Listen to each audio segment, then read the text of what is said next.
আমাদের tax two GDP ratio খুবই কম এবং সাউথ এশিয়ার মধ্যে এটা বলা চলে একদম লোয়েস্ট। তো সরকারের জন্য তো দেশ চালানোর জন্য বাজেট প্রণয়নের জন্য পয়সা দরকার। এখন অর্থমন্ত্রী একবার বলেছিলেন যে আমাদের ট্যাক্স রেট বাড়াতে হবে, এছাড়া উপায় নেই সরকার চালাতে গেলে। তো আমাদের আসলে যে ট্যাক্স টু জিডিপি রেশিও অনেক কম। আমরা ডিরেক্ট ট্যাক্স হচ্ছে বেশিরভাগ হচ্ছে আমরা নন ডিরেক্ট ট্যাক্স ব্যাট থেকে বা শুল্ক থেকে এটা কভার করছি, যেটা আসলে আপামর জনতাকে অ্যাফেক্ট করে। আমাদের ট্যাক্স রেট যেটা আছে এটা আসলে যথেষ্ট বেশি, এটা বরং কমানোর চিন্তা করা দরকার। যেটা চ্যালেঞ্জ আমাদের জন্য সেটা হচ্ছে যে আমাদের ট্যাক্স কাভারেজ খুবই কম। আমাদের ইকোনমি এত বেশি ইনফর্মাল যে আমরা ট্রেস করতে পারি না কার ইনকাম কত এবং ট্যাক্স ইম্পোজ করতে পারি না। এই জন্য এইটা দিকে আমাদের জোর দেওয়া দরকার যে কীভাবে আমরা ট্যাক্স কাভারেজটা বাড়াতে পারি, বরং ট্যাক্স রেট বাড়ানোর পরিবর্তে। কারণ ব্যবসায়ীদের পক্ষ থেকে এই কথা বারবার বলা হচ্ছিল যে ট্যাক্স রেট যেন আর না বাড়ানো হয়। সরকারের কিছু পরিকল্পনার মধ্যে মেগা প্রজেক্টের আলাপ আলোচনা চলছিল, দ্বিতীয় পদ্মা সেতু করবো কিনা বা এ ধরনের আলাপ আলোচনা হচ্ছে। আমাদের অলরেডি আমরা যে ইন্টারেস্ট পে করি, শুধু সুদেই পরিশোধ করতে হয় 12 থেকে 15% বাজেটের। গত বাজেটে তাই ছিল, মনে হয় 15% সুদ পরিশোধ করতে হচ্ছে। যদি আমরা এখন আরও মেগা প্রজেক্ট নেই, তার মানে হচ্ছে যে আমাদের আরও বেশি বৈদেশিক ঋণের বোঝা আসবে। অথবা যদি আমরা ইভেন ইন্টারনালিও যেই এটা লোন সোর্স করি, গভর্নমেন্ট যদি লোন ডিমান্ড করতে থাকে, তাহলে ইন্টারনাল মার্কেটে ডেফিনেটলি ইন্টারেস্ট রেট বাড়বে এবং এটা ক্রাউডিং আউট হতে পারে প্রাইভেট ইনভেস্টমেন্টের ক্ষেত্রে। মেগা প্রজেক্টের ক্ষেত্রে আমার সাজেশন হবে যে এটা মানে ভালোভাবে ফিজিবিলিটি টেস্ট করা ছাড়া কোনোভাবে মেগা প্রজেক্ট নেওয়ার মতো আসলে ফিজিক্যাল স্পেস এই মুহূর্তে আমাদের গভর্নমেন্টের নাই। আর বড় প্রকল্প মানে তো এটা আসলে পলিটিক্যালি খুব লুক্রেটিভ দেখানো যায়, যে ভিজিবল ডেভেলপমেন্ট হিসেবে এটাকে দেখানো যায়, কিন্তু বড় প্রকল্প মানেই হচ্ছে আমার উচ্চ বৈদেশিক ঋণের কাছে যেতে হবে। আবার কারাপশানের অনেক বড় ব্যাপার থাকে, মেগা প্রজেক্ট মানেই হচ্ছে মেগা কারাপশান। আর সবচেয়ে বড় কথা হচ্ছে যে আমি যদি এখন একটা বড় মেগা প্রজেক্ট নিতে যাই, এইটার অপরচুনিটি কস্ট হিউজ, আমাকে শিক্ষা স্বাস্থ্যে কম্প্রোমাইজ করতে হবে। আর এছাড়া আমরা দেখেছি কিছু মেগা প্রজেক্টের ক্ষেত্রে এগুলো আসলে ওভাবে ফিজিবিলিটি টেস্ট করা ছাড়াই করা হয়েছে। কর্ণফুলী টানেলটা করা হয়েছে, এটা এখন কাজে লাগছে না, ইভেন মেনটেন্যান্স কস্টও আসছে না আমার ওখানকার রেভিনিউ থেকে।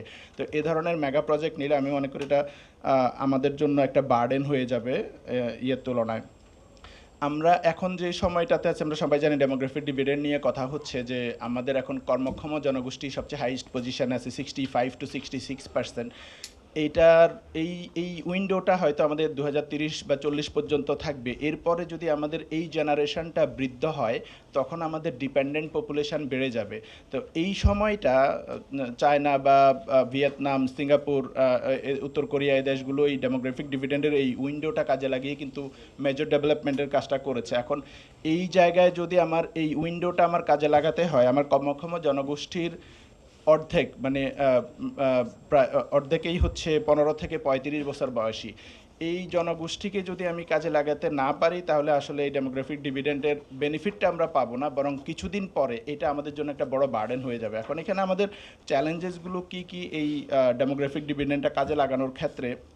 আমাদের শিক্ষিত বেকার জনগোষ্ঠী উল্লেখযোগ্য 11%-এর বেশি শিক্ষিত বেকার জনগোষ্ঠী সম্ভবত, এবং আমাদের শিক্ষিতরা মানে গ্র্যাজুয়েশনের শেষে জব পাওয়ার জন্য অন অ্যান অ্যাভারেজ 3 বছর পর্যন্ত ওয়েট করতে হয়, যেটা আমাদের শ্রমঘণ্টার হিউজ পরিমাণ একটা লস।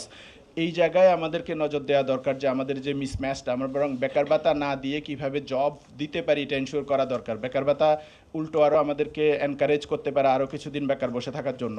তো এই জায়গায় যে আমাদের কর্মসংস্থান সৃষ্টি করা আমাদের জন্য এখানে খুবই জরুরি, এবং কর্মসংস্থান সৃষ্টি করার জন্য আমাদের একটা বড় এরিয়া হচ্ছে আইসিটিতে ইনভেস্ট করা। ইন্ডিয়া এটাতে ব্যাপক সাফল্য পেয়েছে যে আইসিটিতে ইনভেস্ট করে তারা ইভেন প্রচুর পরিমাণে রেমিটেন্স আর্জ করছে। আমাদের দেশে ডিজিটাল ইকোনমি খুবই ছোট, অ্যারাউন্ড 6.5 লাখ মানুষ কাজ করে ডিজিটাল ইকোনমিতে ফ্রিল্যান্সিং বা আউটসোর্সিং করে। তো এইটাকে আমরা যদি দ্বিগুণ তিনগুণ করতে পারি, তাহলে আমাদের আইসিটিতে এই তরুণদের কর্মসংস্থানও হবে, অ্যাট দ্য সেম টাইম আমাদের হচ্ছে ফরেন রেমিটেন্সও আসবে।